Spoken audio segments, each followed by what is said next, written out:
What I love about you too is you give back a lot, and you spend time trying to build up the community. I sincerely believe in a strong example and access. That's all you have to give anyone.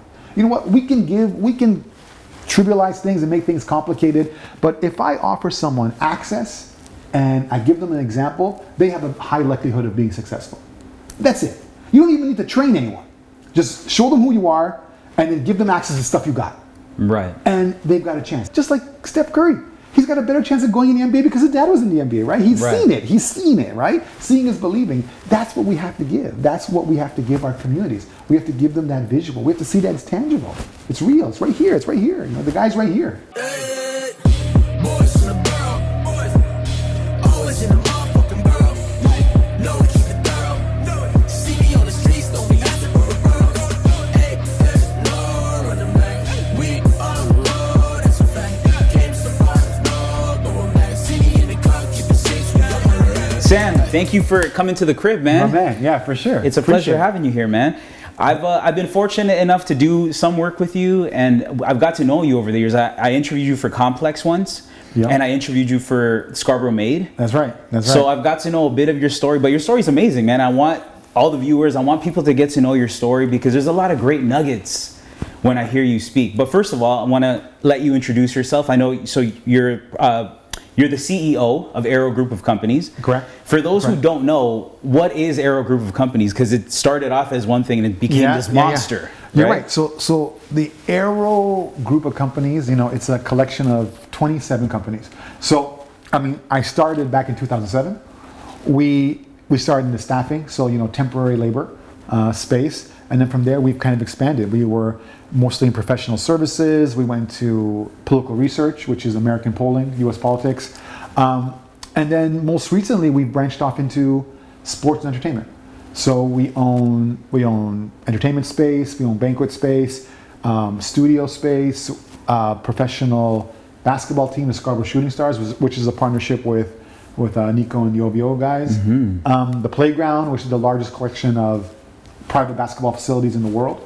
And you know, we've been very lucky. So we've expanded. We were a Scarborough-based company, Scarborough, east side of Toronto. We now operate in 6 countries. Recently opened in Vietnam, Brazil, Colombia. So yeah, I mean, look, it has become this thing. Our claim to fame is, you know, we're Scarborough's first billion-dollar company. That's the one cool thing that we can always hang our hat on. Like I always tell people, like, you know, there's only 2 places you want to be, and it's either first or the best. Right. There's really only 2 spots in a list of achievements. Either you were first, like, you know, George Washington, or you were the best, like Abraham Lincoln. You know what I mean? Right. And in some cases, when you're truly blessed, you can be both, right? But yeah, so we were Scarborough's first, and you know, again, I mean, like, we hope we can inspire more from there. But yeah, man, that's the story. That's who we are. Man, your story is amazing too, because we initially connected on our love for Scarborough. Yeah. We're both Scarborough natives. We connected on Scarborough Made, that project, which is great.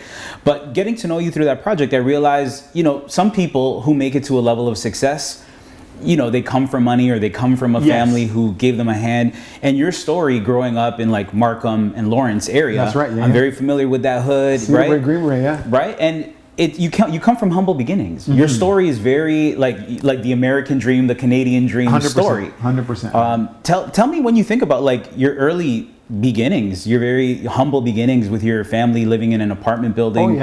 Oh yeah. Look, man, we have that immigrant life. So you know what, Scarborough was kind of what I used to call the hotel for Toronto. Right. That's where all the workers slept. Right. And then we would go in the morning to Markham, to, like, you know, our version of Silicon Valley, Markham. We go downtown Toronto to the banking sector. But then because we couldn't actually afford to live in the communities we worked in, we'd go back home to the hotel, which is Scarborough. And Scarborough was a place where all of us slept. No one worked in Scarborough unless you worked at the corner store or something, right? So, I mean, Scarborough has changed a lot. But when we were there, it really was a place where Toronto's low-income employees slept. That was where they housed them, and then we would all leave in the morning and we would go work somewhere else, right? And that's changed a lot, which is great to see. But look, my story is the same, man. My father came here, we're Middle Eastern, so from Egypt, came here in the early 80s, came here by himself. Like literally, you know, your story, man, your $40 suitcase kind of story. Right. He showed up here, and then a year later, he sent for my mom and me and my sister, so the 3 of us. then my brother was born in Canada. But we were born there. We were born in the Middle East, man. And when we got here, I'm not exaggerating, man. I didn't know what public housing was. I didn't know what Ontario government housing was. I just knew that's where we lived. I just thought everyone lived in public housing. I just thought that was life. This is what it is for everyone. That was your life, right? I thought, you know what, everyone had those little bars on the grass that, you know what, that defined your properties, right? You know, I just thought that was normal life, right? Right. So you know what, it probably took us once we got out of that situation. We were in this building in Markham and Lawrence, right? And then we moved, we moved a lot, just like any income, you know, and any low income family, as upward mobility, you know, start making some better money. And then we moved, and we found ourselves kind of living in the McCown and Finch area, you know, after a while, right? So, you know, we moved about 4 or 5 times, but I'm not exaggerating, man. Like, the stuff I saw, I never knew that was a product of the hood. When I was a kid, I didn't know what that woman was sitting there for on the steps at 2 a.m. Right. She was a prostitute. Yeah. Right. Yeah. And she would sit there all night, and then guys would come in the cars, pick her up, and she'd leave. Right. And we never knew. I never knew why that kid down the hallway, you know, at 8 years old, would be in my apartment all the time, because her mother would work a night shift, and her mother would leave her.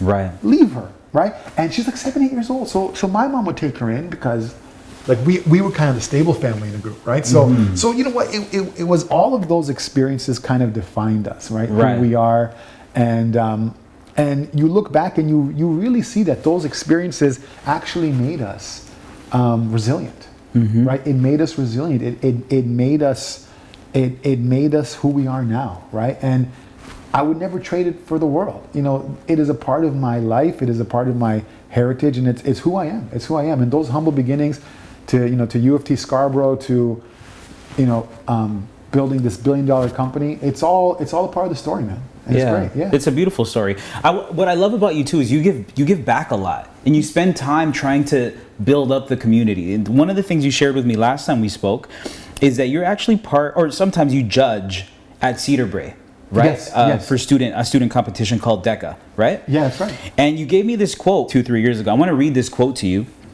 And I want you to elaborate. This is something you said to me. You said, "I went to this school. The only way I can prove to them that you don't need to run to Bay Street or you don't need to run somewhere else is by showing them myself. I didn't have to do that. Now, if a Bay Street banker needs to deal with me, he's got to come across Victoria Park." Yeah. Dude, that was the best soundbite. When you gave me that, I was like, this is incredible. It blew my mind. That's the truth. Like, you know what? But that is the absolute truth, man. Like, those kids at Cedar Brae Collegiate and Markham and Lawrence are no different from the kids at Upper Canada College, you know, private school, right? It's just about opportunity. It's just about opportunity. You know what? Everyone comes the same way. They're just as smart. They're just as creative. They're just as intuitive.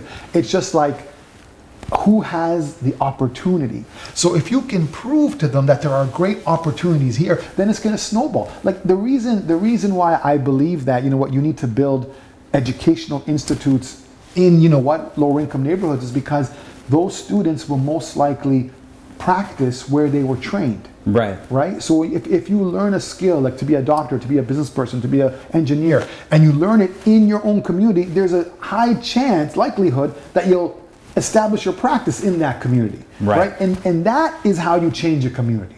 You know, that's how you go through, like, you know, a process in one generation where, you know what, something like Scarborough can look completely different.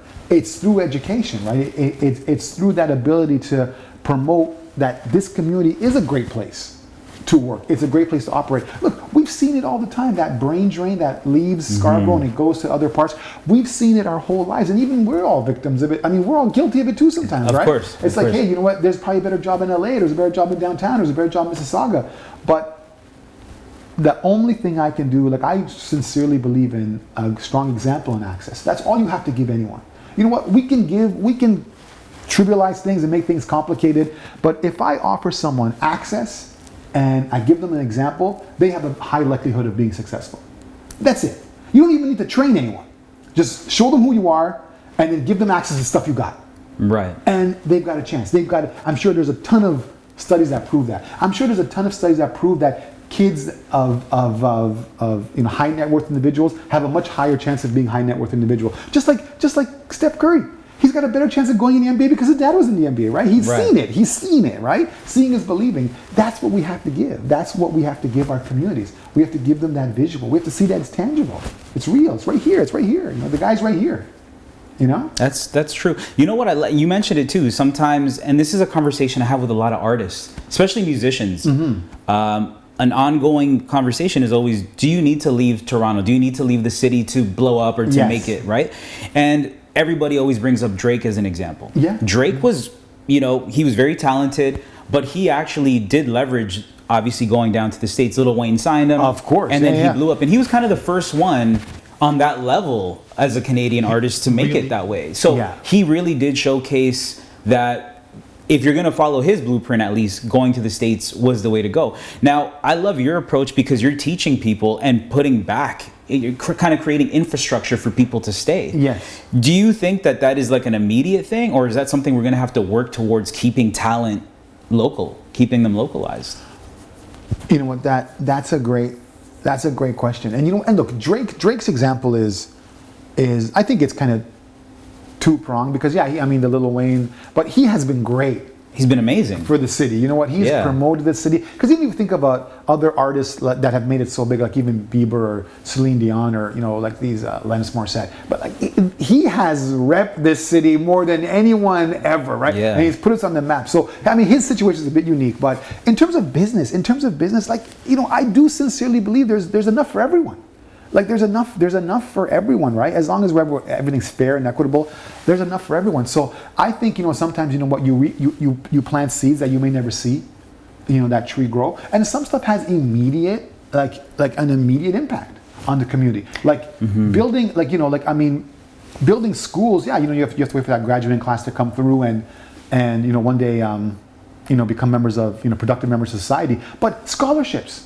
You know, just allowing 10 extra kids to go to take an apprentice program for a year and then come out as, you know, mechanics or, you know, hairdressers or whatever, that's immediate. Like you're going to see the effects of that investment within months. Right? So there's a ton of stuff we can do, and everyone can do something. But I think it's both. There's some stuff that you're right, it's long term, and it's going to take a long time for it to see the benefits. But there's some stuff that can literally happen tomorrow, like opening up a gym, like a recreation facility in Scarborough, which we've done a few of those. Those kids now are all in our gym, either boxing or playing basketball. You know, immediate advantage to what we've done here, as opposed to being outside and just doing whatever you want to do outside, right? I don't want to say on the streets, but, you know, not in a gym doing something productive, right? So like we see that every day. I walk through our gym every day. There's hundreds of kids in there every single day that most likely wouldn't be playing basketball or boxing if it wasn't here. So that, it's not about finding the next heavyweight champ or the next NBA star. No, the success of the program is right there. That kid in the gym exercising, success. You know what? Right. And sometimes we look at success incorrectly, but I think you know, even incrementally, even a baby step towards the right direction is successful. You know, even a business that can just, you know, keep the owner operator working. So he may not be making a lot of money, but you know what? He runs his own company. That's a success. You know, that's successful. You're doing great. Like, you know, this kid may never play in the NBA, but guess what? He's developing life skills, teamwork, and learning all these things. He's going to leverage when he's older. Success. Right. Great success, you know? What do you think about in terms of? I think I was just reading the other day. I think we're in a current period where this is the most Canadians that have been flocking away from Canada. People have just been leaving because of taxes, because of prices and rent and cost of living. So a lot of Canadians are actually leaving for those reasons. Yeah. When you think about that, you as somebody that's built your empire here, what can we do as Canadians to keep people here and not make them feel like they need to leave? What are your thoughts? I mean, look. Again, I think it's access, it's opportunity. But look, it is hard sometimes when you're talking to someone who, you know, maybe is going through some challenges, some struggle, even paying too much tax or something, and saying that this is not the best place for you, right? Like, look, I've been to parts of Asia. I've been to Dubai. And I mean, I'm not exaggerating, man. Like,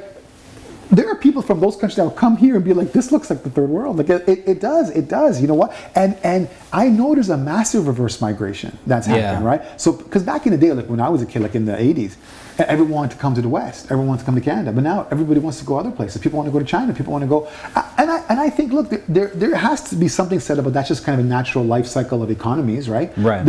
It's undeniable that, you know what, those economies are on the rise, and you know what, people are attracted to a rising, you know, like a shooting star, you know, and there's no denying it. But at the end of the day, like for me, what's worked for me is being here. It's worked, so I don't want to mess with what's worked. You know, this has been successful, so why would I now take my ball and play somewhere else? We're winning over here. You know, there's nothing wrong with expanding, but to completely deny where you've been successful, I think is a mistake. Right. I mean, there's a reason why you were successful here. There's a reason why you got to the point where you could start worrying about, man, the taxes are too high. You know, so maybe there's a strategy where you can, you know, find a way to, like, you know, make that work, but still hold your presence here. Right. Like, I don't think it makes any sense. Like even at youth basketball, like at the prep school level, we've proven that we have some of the best prep schools, high school basketball teams in the world, right here in Toronto. So, you know, that old concept, hey, I got to go to Montverde, or I got to go to Texas or anything like that, is untrue. Some of the best athletes are coming out of here, but it also takes people to bet on their community and bet on their location, right? And to believe in it. And I think that's still the issue, is there's just still this disbelief. Like, you know, they can't believe that this community can produce what down south is producing, or even what, you know, the east is producing. Right. And I don't believe it. I think the best is here. The best is here, and there's opportunities for everyone. You just have to believe in it. What's your, as a business mogul too, what's your forecast for the Canadian economy, let's say in the next 10 years? Do you see it booming, or do you see it on the decline? How do you see it? Look, it's going to be very industry based. Look, we live in a globalized economy. There's no denying it, right? And as wages increase in other parts of the world, I think, at least in terms of the employment market, we should see it stabilize. Because before, even 10 years ago, someone in China doing the same job, or someone in India doing the same job as someone in Canada, that guy might be working for $5 an hour, $6 an hour. But now wages have they've balanced off. Right. So now that advantage, that huge financial advantage of offshoring work, is becoming less and less attractive, right? So I think we're going to see a boom in our employment market, where a lot of companies are coming back. They're not seeing the advantage of going offshore. Right. And I also see, look, with the rise of AI, there is no denying there will be what I like to call, like, there's going to be a group of people that become irrelevant, right? Undeniable. There's going to be a segment of our population that the government will have to prop up until retirement, because there's just jobs that won't exist. And some people are too old to be retrained, right? Mm-hmm. That's the truth. Like, you know, I mean, if you're a 55-year-old truck driver and autonomous driving is around the corner, you know, the chances of you now going back to school and getting an education and learning something new by the time you're 60 and you're retiring at 65, it's unlikely. So there's going to have to be some mechanism that takes care of those people until they're retired. But there is no denying 30% of our jobs will be gone within 5 years, 5 to 10 years, because of automation. It's impossible not to, right? Like, you know, even when I've heard even scarier numbers. I've heard some people are projecting it might be more, like a higher percentage. And because we're such a mature economy, right? Like, a lot of the people are older. Right. So they're going to be forced into retirement. Not everyone can afford to be forced into retirement, right? There's going to be a huge strain on this government to create a safety net for people that are not in a position to retire and don't have the skills to compete in this market. Like, I don't know, you have kids, right? No kids. Okay, but, like, you know, but if you have kids, and even my kids, they're never going to want to be a truck driver, because that job will be gone by the time they're ready to enter the workforce. It won't even be an option. It won't exist. So we don't have to worry about them, because they're going to only find jobs that are, like, you know, new economy and cutting edge and all that stuff, right? It's the guys who are in it now that their jobs basically become non-existent. What happens to them? Right. Like, even now, you go to a grocery store, it's one person that manages 10 self-checkouts. Yeah. Right? I mean, there's one person in a bank that manages, 10 banking machines, right? All those, when I was young, those were all jobs that are gone. Right? The tellers, they're all gone. Like the bank teller, that's all gone. The checkout person at the grocery store, all gone. So that that is where I think there's going to be a real pressure on government, especially a country like Canada, where we have an aging population. I think countries in other parts of the world are much better off because their populations are so young.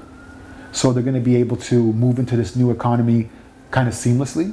But here is 100% going to be an issue. And you're right, maybe your numbers are worse. I mean, I've heard 30, but 30% of jobs are going to go missing. And if you're older, the chance of you staying relevant is going to be tough. It's going to be tough. So what I find fascinating too is I know this is something you must think about a lot because the foundation of Aero Group of Companies started as a staffing company. Yes. So you must constantly be thinking about the direction of how staffing is going to evolve. For sure. Right? For so sure. as AI grows, and like you're talking about, the positions that you currently staff for, probably a big percentage of those are not going to exist anymore. Yeah, you're right. So how are you, as the CEO of Aero Group of Companies, like, how are you looking ahead to... Well, that's where the diversification started.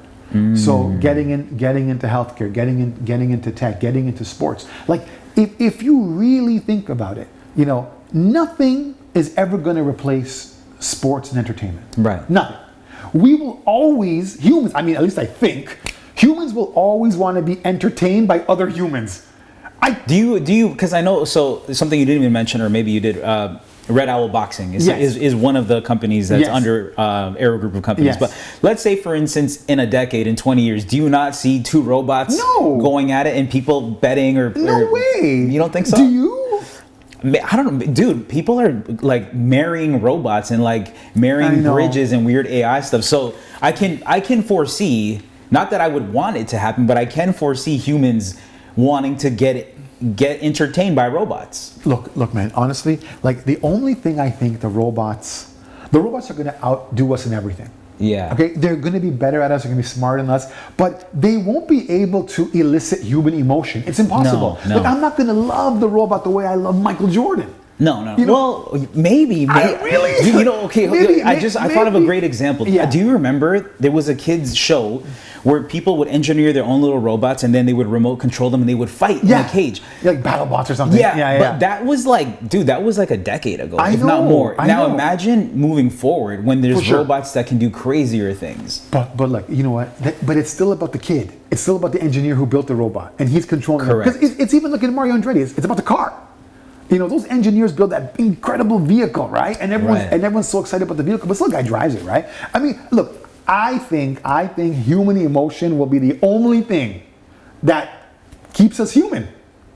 That's it, right? And everything else, robots and AI will be able to peddle everything else. They'll sell us everything. But there's no way, like, you know, I have a wife, and that's never going to change. So, you know, when I go to like a Unless you jewelry get a store, robot wife. Yeah, exactly. And when I go to a jewelry store, you know, maybe a robot can sell me a ring for her, maybe, right? And maybe a robot can polish it and all that important stuff that, you know, a robot can probably do, but I'm still going to give it to a human woman.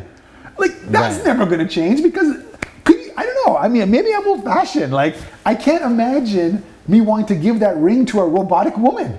Maybe not me and you, because I'm of the same mindset of you, but like imagine like the new generation of kids. I know, you're right. They might. But again, I'm going to take your word for it because you've done well as like a forecaster, obviously. Yeah. You know, well, so I think that there's something there. Yeah, there's something I just think I'm going to want to watch, you know, Pink in concert and never want to watch a robot in concert.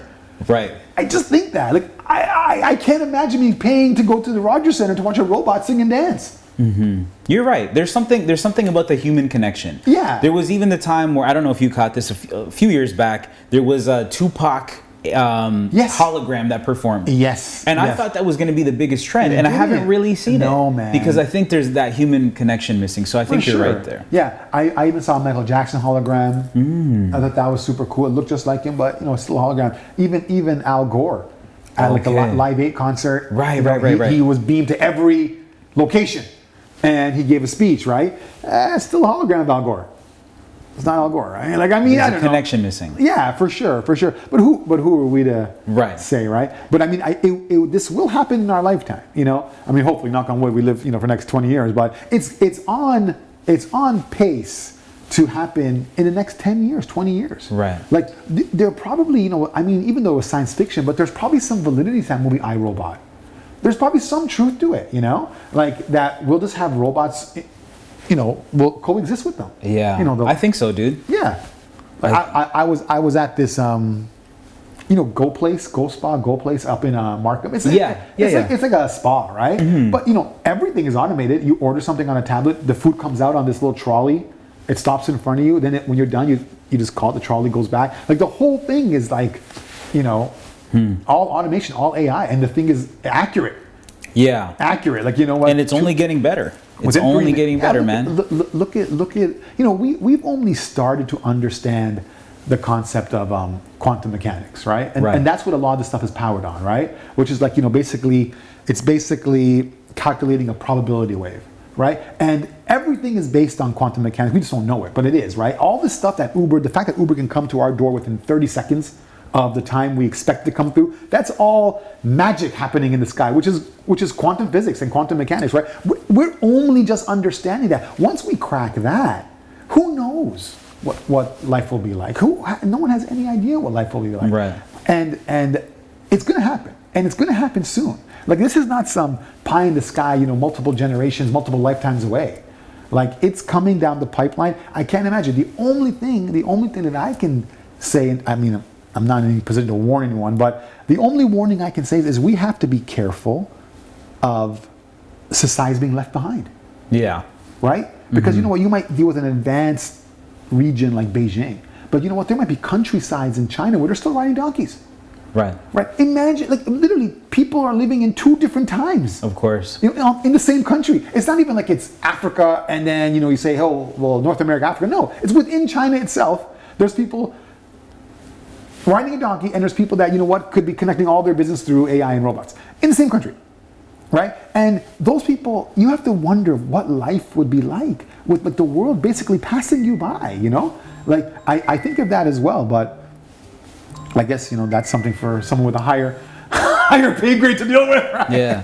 I take your word for it, man. Like I said, you've done a good job of forecasting things, and I want to get back to that, actually, to the milestone that you talked about when you reached the $1 billion mark. Yes. I remember we celebrated with Birchmount to Billions. I got one of those teams when I came into the office. Yeah. And that was a big milestone, man. It's the first company in Scarborough. Yes. Right? Talk to me about that feeling when you guys hit that milestone from, again, going back to the mindset of, kid from Scarborough. Yeah. Now you're, running $1 billion company. I just think, for me,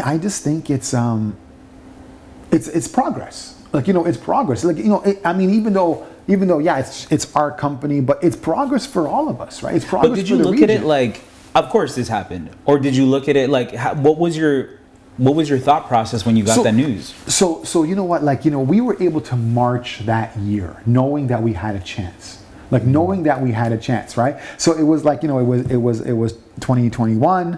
And we're like, you know what? We are on pace to maybe be like 800-900. You know what? Maybe we can push, and we pushed and we pushed and we got to the billion. So once it became clear and present that there was a real chance to do something special, then we pushed it. But I'll tell you the real excitement about hitting that number, and it's just a number, right? It's an arbitrary number. It's $1 billion, right? But what's exciting is the culture it created in the office. You know what? That we were a part of something incredible. Like, there's this famous story of this cleaner in NASA, right? And I think Neil Armstrong, the first man on the moon, just walked by the cleaner, and Neil Armstrong asked the man who's cleaning, the aircraft, and he goes, "What do you do here?" And you know what he said? He goes, "I help land planes. I help land shuttles on the moon." That's what he said. And then Neil Armstrong goes, "What do you mean?" He goes, "I'm a part of the most incredible, exciting project." Wow. In U.S. history, global history. He goes, "I'm not a cleaner. I help. My contribution to this project helps you get on the moon." That's his mindset. See, so he's part of that bewilderment, excitement, that he's part of something extremely special. Yeah. Right? And you know what? It's that culture that resonated through the office, that we were doing something special. Like, one time for the ends, and you know what? This is for Scarborough, and this is for kids from Scarborough. This is for kids from the hood. This is for people that aren't born from this country. This is like an immigrant thing too, right? Like, there were so many reasons why it was special beyond just a number. Because you know what? I don't know, hundreds of companies have hit that number in this world, on this planet, thousands maybe, right? But the truth is, for us, it was more than that, because it just symbolized what was possible, and it symbolized what people can do, and it symbolized what can be done in just one lifetime. So in one lifetime, people can immigrate here from the Middle East because of living in a bad situation, right? Grow up in inner city, like legitimate projects, and reach to a point where you can be operating the largest company in the city, right? And that's in one lifetime. So you know what? It gets people thinking, anything is possible. So it's also a point of inspiration. It is, and motivation for people. Again, like, the man on the moon example is great. Like I'm sure when Elon Musk drove out the first Tesla, it was beyond just the fact that they built that car. No, it was incredible because of what that team had accomplished. They built this thing. It was innovative. It was incredible. And I'm sure it was tireless and endless work to get there, right? For us, it's just a car, but for them, they knew what it took to build that car. And for us too, it's for most people, it's just a number, but for us, we know what it took to get that number, because it's not like we're going to TD Bank and Royal Bank and printing money, just pressing on an Excel sheet. We earned every one of those dollars. We felt every one of those dollars, right? Like, it's a completely different business model. It's not a publicly traded company where they can pull public funds and, they can be valued at $1 billion. No, we actually made $1 billion, right? And that means you have to sell something 1 billion times. You know what I mean? Yeah. And it's for us, it symbolizes so much more than the number, because it's about people like us, getting to where, and I once got asked this. I once got asked this question. It was the best question.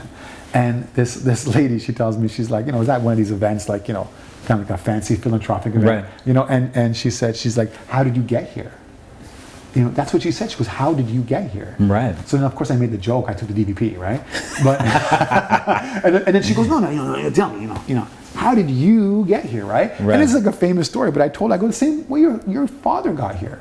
And the same way your grandfather got here, and the same way, your ancestors got here. You know what? It was tough. It was hard. But you know what? Someone's got to break us in. Someone's got to break our group in. Someone's got to break our family in. Got to break our people in. Got to break our community in, right? So I'm that guy from my crew. Your dad or your grandmother, your uncle, whoever it was that guy for your group, because it looks like the building's named after the lady. You know what I mean? But at the end of the day, when you get asked, how did you get here? The reality is, hey man, someone in your family down the line got here. Someone in your crew got here. So you know what Drake can say, Drake, I know his homies are all coming through, and I'm friends with a lot of them, right? They all have to admit, it's like, look, we're doing great and we're all doing amazing things, but what he did is the special thing, because he broke through. He broke through, and we all get to break through because of him. Now the door's open for all of us, right? But someone's got to break the door. Someone's got to open that door, right? Someone's got to be that guy. And that's another piece why that $1 billion means something, because it's like, we're at the table. We're at the table. We're at the same table that all the big boys are. Right. And that means something to a lot of people that never thought they'd be at the table. Right? You mentioned Drake, and earlier on as well, sports and entertainment is something that you guys are starting to break into. And I love what the Scarborough Shooting Stars represents. I love that you guys created this thing. Tell me, I'm sure you've told this a million times. I know you've told me, but tell me a little bit about the origins of how you even teamed up with Nico and the OVO team, and Drake has a part in there. Tell me about that. Well, you know what? There's the Professional Basketball League in Canada, the Canadian Elite Basketball, like CEBL, and every country has their own domestic pro league, right? So, they approached me about putting a team because I had these basketball facilities, right? So they approached me about potentially putting a team in Scarborough, and I thought it was crazy. I'm like, I don't know if it's a good idea. So it stemmed from the Playground Global, through that company. 100%. That's okay, interesting. Because we were involved in basketball at the grassroots level, and that's where I wanted to be, at the youth level, at the grassroots level. But like, what about the pro level? I never gave the pro level much thought, because for me, I thought, the playground is, the space is full. We got the Raptors. So what other pro opportunity is there? They're like, no, a different league, a domestic league just for Canadians, and I was a little bit, trepidatious about it. And then they called me back maybe like a year later, and I'm like, look, there's a person that's very interested in putting this league together, right? Or putting this Scarborough team together. And I'm like, okay, I go, there's someone interested. I go, not me. I'm like, who else could it be but me, right? Right. And then it's like, well, you know what? Why don't they connect with you and you guys can meet up, right? So I get this message, right? I'm like, hey, let's meet up today. Let's talk about the pro team. At this point, I know it's Nico, but I'm not familiar. I'm not overly familiar with the dynamics of the OVO piece. And I'm like, I remember I was talking to my boy, and I'm like, I see him in the video. Was he his friend? They're friends, or is he a producer? Is he involved with the music? I know they're definitely close. And then I get come to the address, and the address is 24 Park Lane, or it's 23, 21, 23, and that's Drake's address. So then I look at the address. I'm like, I'm going to Drake's house tonight.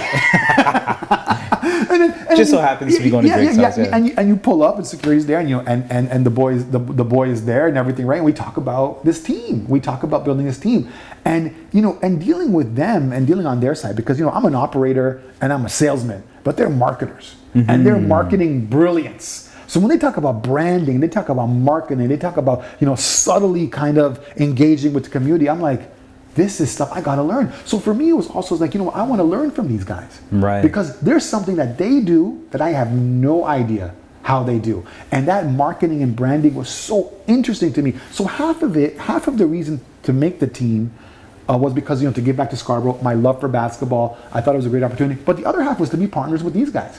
And to learn and see what they can do, because it doesn't matter. Like, what, I was wildly successful 3 years ago when the team started, but there's still an opportunity. I'm looking at Drake and OVO, and I'm like, you guys are the best at it. You are the best at what you do, right? You sell merch better than anyone. You sell music better than anyone. You sell at arenas better than anyone. There's something to be taught. There's something to be learned here, right? So that's why I was very intrigued by the partnership. But you know what? It's been great. So we've played 3 seasons. J.Cole was on our team the first season, and that was great. Again, that's a connection through Drake, just a friend connection, right? J.Cole, the rapper, great player. Just to stop you there, I know you mentioned the OVO team, they're strategists when it comes to marketing. Yes. That J.Cole play, I know that it helped propel the team. Like, the whole every league? news outlet, dude, picked that up. 100%. Was that all strategy? Was that all like, we're going to get J.Cole because the name itself is going to help propel? I couldn't even believe it when it was being discussed. I couldn't. I'm Wild. like, really? Like J.Cole, like Jermaine, really? And then it's like, yeah, he's here. And I remember on a conference call, they were talking to the management team. I think his name was Ibrahim, my last name. And then it was like, he's here. He's at the Ritz-Carlton. And then he's at practice. I mean, this is really happening. Once it broke, because I think someone leaked a picture. Right, of him in practice. Once it broke, it was a frenzy, and we were trying to subtly hold on to the media. But once it broke, I've never been involved in a media zoo like that. Yeah, circus. Everybody picked that up. Circus, man. We sold out the home opening game like in 10 minutes. I think it was picked up by Bleacher Report. Maybe 1 million people watched that game. Yeah. I've never seen anything like Toronto Star. You name it. Every media outlet, every podcast, Complex. I think everyone picked it up. Yeah. Everyone was all over that. And dealing with J. Cole, like it's just fascinating because you sometimes deal with celebrities and they know they're celebrities and they understand celebrity life, but he's just so different. He goes to Joey's. He rides his bike. Yeah. He's like a regular nice guy. Yeah. He goes to Island Mix in Pittsfield. And you're like, what are you doing? I go, I don't think you should be riding your bike in that neighborhood, right? And he did. It was fascinating, right? But he was such a humble person, and he was so great for the organization. He played 5 games with us, and it was spectacular, man. A great experience. You know what? Having that whole decoy car going up the back, it was a crazy life. It's a crazy life, man. But it was awesome. It's funny because people from Scarborough still talk about that, and I feel like for J. Cole, that was a big moment for us, for Scarborough. Yeah. But he's moved on since he's not coming back to Scarborough. No, for sure not. No, right? No. He had his look. I think it's something he always wanted to do. I think he wanted to play pro basketball. He had a good game. He scored a couple of threes. I think there is a window. I'm sure at 37 it would be tough. At 37, because he was a 37-year-old rookie in the league, right? And it's tough. It's just physicality. He's a highly skilled player, but physicality at his age, and he's going against guys 21, 22, 23 that are in their prime, and their eyeballs are like this. They got like one of the best rappers in the world in front of them. And most of them, they were fans. Yeah, like he held it down though. And he held it down. Like there were times when I made a joke that I'm like, look, the world's most famous rapper and the world's best rapper are in the Scarborough Pan Am Center, but I wouldn't say who's who. I love that. I like that. That's a good line. So I got to ask you, going back to even the way that this came to be. So you talked about going to Drake's house. You partnered up with Nico. What was Drake's involvement? Because he's not an official partner of the team, right? No. Look, it's the sweetest, most beautiful thing. He supports his brother. He supports his boy, man. 100%. That's love. And the support is endless, and it is unwavering. It's unconditional. I've seen it with my own eyes. Like they are so close, and they're true brothers, man. Like they talk to each other like any two guys talk to each other, right? So his support comes from supporting his boy, and if it's get J.Cole, if it's to post something online, if it's to come out to the game and bring everyone with him, if it's for all the OVO crew to come to games, right? And they move in pretty big groups, right? I think that's what it really is. It's just an unwavering support for his boy, and that's actually the most purest thing. Drake and that whole team, they're known obviously for no new friends, right? Yeah. Are you now on the inside? Have you made it in? Look, I don't know. I guess I got to ask him directly. look, you know what? It's awesome because the funny thing is, like, sometimes you go to like a party or you're in Miami and because you're with the group, you get whisked away in the cars and stuff like that, right? It's an incredible experience, but at the end of the day, extremely humble. Everyone is just cool. They embrace me, like, with open arms, this is our new buddy Sam, and they, anytime I see them, I run to them at the mall, like it's like long lost brothers, and that's the beauty of it. It's sincere. Like the friendships and the camaraderie is sincere, and that's what you can always you can always feel really good about it, because they really are true friends. It's not about what you might think it's about when someone is that famous, Right. Speaking on the team, I know you're also working on the first Scarborough Stadium. Yes, that's right. Yeah.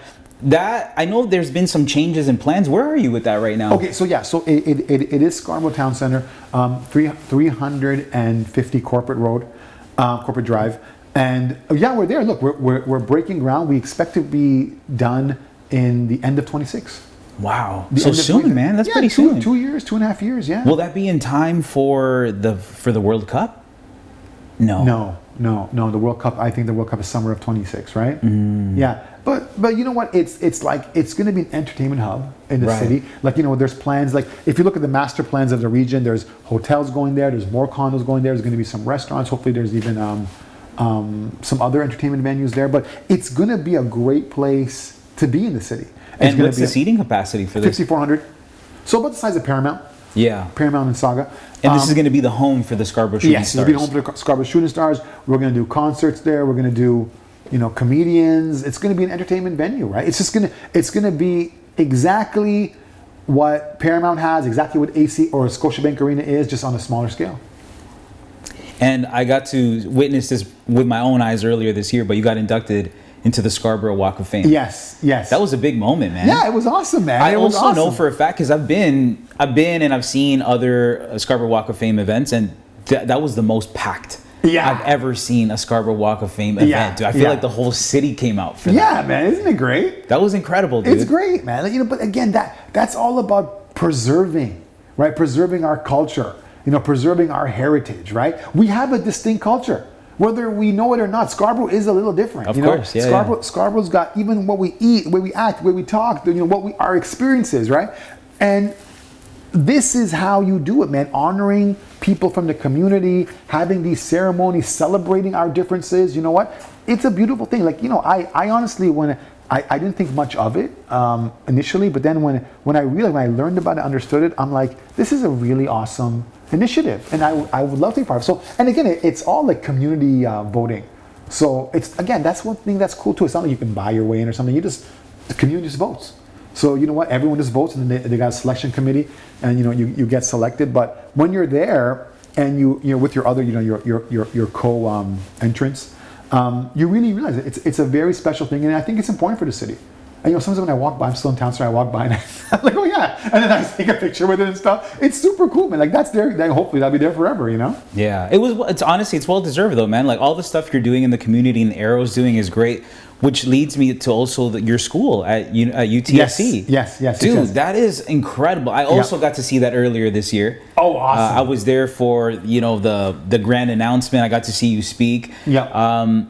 And I have to say, man, I feel like it was an emotional thing. You had your parents there. Yeah, Your wife yeah. and your kids were there. Yeah. Not to mention the whole community came out too. But yeah. that was talk to me about that. That's special, man. Again, you know what? It was. You gotta understand, Alex, and you know it just the way I know it. I mean, we're all from different places, right? So the school, like the Sam Ibrahim School of Entrepreneurial Excellence, first of all, there is no Arab that's ever had a school named after them in North America. And University of Toronto is it's top 20 university in the world. What's the vetting process for that? Like, did they do an extreme? Yeah, for sure. I mean, look, they go through it, and they got to make sure they've got the right person. But there are I guess elements at play here that what it's like. You're the first Arab, you're the first Muslim, you're the first person from Scarborough. And Ibrahim is not a name people see on school buildings often. Right? It is unusual. What we're used to seeing Schulich and Osgood and Rothmans and these Rogers, and these are the names that our country has cherished as like our ultimate elite. Like these guys got names, schools named after them: Banting and Best, Terry Fox. That's what we see. So now there's Ibrahim. It's one of the names. It's one of the names. It's one of the names. And again, it's all about paving the road. Because of course there were people just as deserving, but the time wasn't right. Of course there are people that have done incredible things, but the situation wasn't right. Maybe the mood wasn't right. Maybe the opinions of that person weren't the same as things. But this tells us, again, it symbolizes progress, and it symbolizes that, we really have come a long way as a city, as a community, as a university, that they would be comfortable doing this. Because look, I'm not exaggerating. There are people at the university that were not cool about it. They were I can not imagine. Cool. Yeah, they were not cool. Were they about vocal and like? Yeah, well, so, you heard some of the whispers, and some of the whispers got a little bit loud. But the best part is that the dean of the school and some of the senior people in the school, because of that, they said, now we have to do it. You see, it's the reverse. Because before it'd be like, well, there's a couple of important people that aren't happy, we should back away. No. Now, because there's a couple of important people that aren't happy, now we have to do this. Right. It's even more important that we do this. And I told them. It backfired on them. It backfired. And I told them, like, guys, when you do this, you're going to be surprised. There's going to be some, pushback. And I'm like, no. And then there was. And that was the beauty of it. The beauty of the whole thing is because of the pushback, they pushed even harder. As opposed to cowering and being like, maybe it's too soon. It's too soon. No, they pushed even harder to get it done. But now, you know what? The University of Toronto just recently announced that their chancellor, he's black. He's the first black chancellor of the university, right? And again, it's the top 20 university. It's probably the most prominent university in this country. Now has a black chancellor. That's never happened before. And now they've got a building in their school named after Arab Canadian. It's never happened, right? Again, this is what we need to do. So back to our conversation about East and West and all that stuff. What we have to do is we have to embrace the world. If this country is going to stay competitive, if we're going to get to where we want to be, if we want to be, a G7 nation for the next 100 years, we're going to have to bring the world here. Right? So this is a part of it. And I think it's symbolic. I think it's important. I think it's great. It's definitely a moment of pride for myself and my family. And you know what? I mean, I'm relatively young. Most people that have a school named after them are dead. That's true, man. That's true. I think I'm the only one that's alive. You're around to see it, enjoy it. You'll be able to walk in the building when when does it actually get complete? September. So it's almost done, man. Yeah, man. You gotta go see it. It's incredible. They got the sign now up and everything. Wow, dude, congrats, man. I'm gonna pass by for sure. I drove by, I didn't even know it. I just saw the name.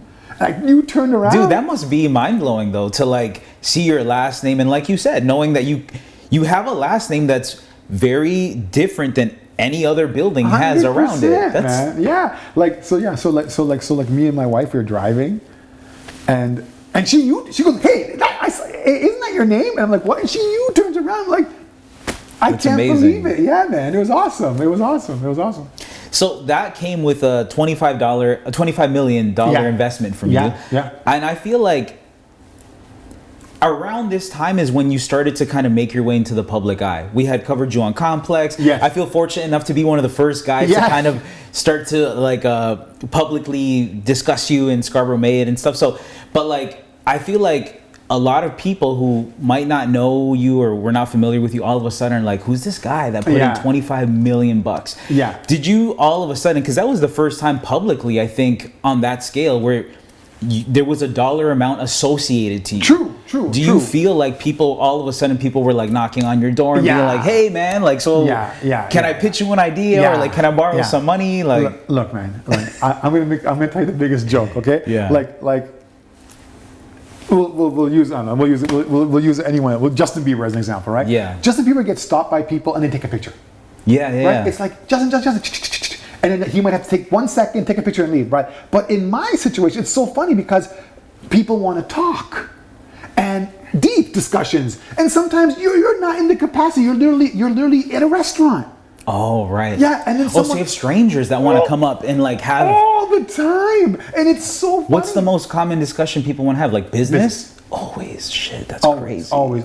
It's business. It's like, I have this great idea. Do you mind? And I always give them my email or donations, charities. You know, sometimes it's sports. Hey, my son wants to get into pro sports, or, you know, there's a lot of stuff. And then there's the blatantly really bad ones where it's just like, you know, can I borrow $1,000?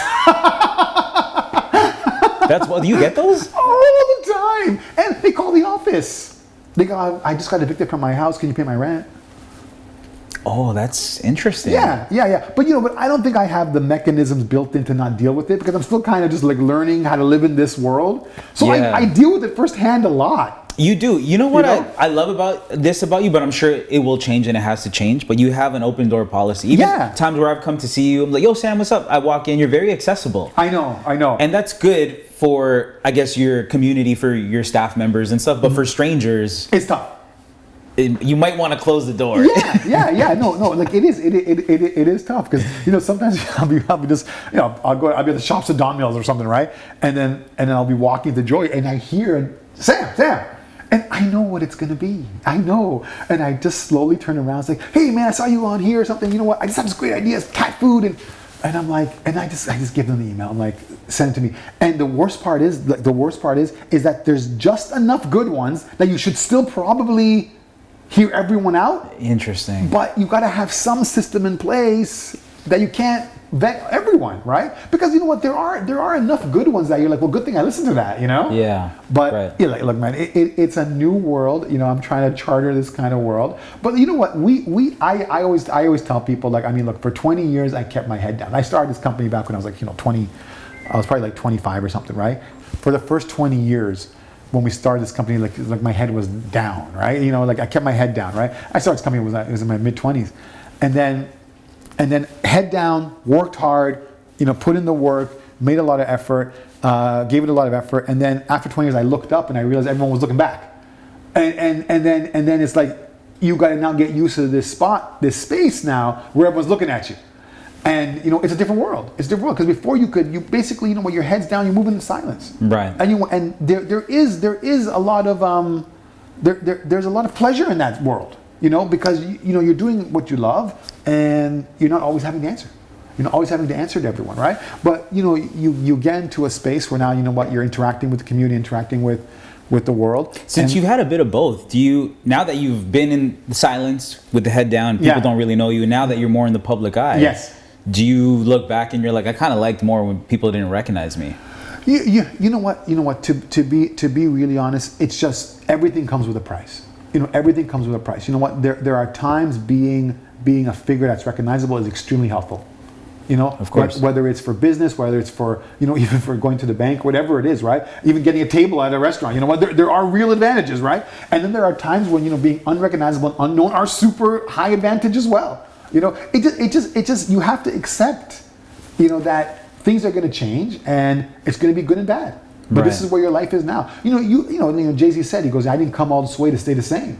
right? Like that's the truth, right? Like we came all this way, and we have to accept that things are going to be different. Of course. You know. Dude, I want to say thank you for all the contributions you made to Scarborough and for coming through. you. We're going to end on some quick rapid fire questions. Yeah. Okay. Yeah, hit me, yeah. So I know you're the Shooting Stars team owner along with Nico. So I have to ask you, who would you say is the best Canadian basketball player of all time? That is a great question. I think in terms of body of work, it's Steve Nash. Okay, yeah. Steve for the whole work, but I think Shea Alexander-Gilchrist will probably be the best player. Jamal Murray might be the best player, but they're still young in their career. But I gotta say, 2-time MVP, Steve Nash has got to be the best player of all time. I think a lot of people would agree with you on that. Yeah. Jamal's up there too. Favorite Drake moment? You know what? Favorite Drake moment. Well, I got a really funny one, man. He was once like I was at his house, and we were watching a high school basketball game together. You know, it was like literally like, you know, Royal Crown, right? Which is like Nico's prep squad, and we were all sitting on the couch, and the high school basketball game is up there, and I was amazed how much he knew about high school basketball and just the Toronto basketball scene in general. Like I'm talking about like the grassroots entry level stuff. He was so he's a true fan, that's right? fascinating. And it was a cool moment. We're literally just sitting there like buddies watching a basketball game, you know? That's probably one of my favorites, yeah. That's good. That's a great moment that probably not a lot of people have had with Drake. So that's cool, man. That's some cool insider Drake time. I know you listen to a lot of hip hop as well. Yeah. What is the best hip hop artist or song that you listen to before you go in to crush a business meeting? Awesome. Okay, you know what? That's easy. Jay-Z Public Service Announcement. Okay. That is my favorite hype song. like the lines he's got in there. I mean, there's not a lot of similarities, but I can draw inspiration from there. Like he's got so many lines. He's like, you know, I was who I was before I got here. You know, he goes, I've got the hottest chick in the game wearing my chain. Like I love all those lines. Right. We all quote them. We all quote those songs. I love it, man. That's a great song. Arrows, I've had the opportunity to come out to a couple Arrow retreats. Yeah. The ones that I've been to the last 2 years, you've had Jim Jones, French Montana, Rick Ross the year before. Yeah. I'm like, these guys throw the best retreats. Yeah. Who would be the ultimate performer at the next Arrow group of companies retreat for you? Look, for us, I think the next year's retreat, so 25, is in Puerto Rico. Oh. Yeah, so Puerto Rico, we've established an office there and we're building it there. Look, I think the best person to perform at a retreat, I can't say it. Who better than Drake, right? That would be incredible. But for Puerto Rico, maybe Bad Bunny. Oh. Maybe Daddy Yankee. That would be insane, right? Dude, we got to make that happen. Yeah. Like, in Puerto Rico, Bad Bunny, Daddy Yankee, someone like that, a big reggaeton artist, like that would be insane, right? I feel like that needs to happen now. The last question we'll end on. I know you're a Scarborough native through and through. You love it. What's the best place to eat in Scarborough that you recommend to people who have not been to Scarborough? You know what? It's got to be Frederick's. Frederick's, the chili chicken, dry chili chicken, or even the chili chicken with gravy. That's my favorite dish. I can't eat it too often because it goes right to the waist. I feel you. But that's amazing. Shout out Jen, the owner of that restaurant. Jen, she took over from her parents. Yes. Yeah. She's the boss. We are big fans. Keep that chicken coming. Yeah. That's my favorite. Dope, bro. That's amazing. Thank you so much for coming through, bro. Appreciate it, man. I appreciate you.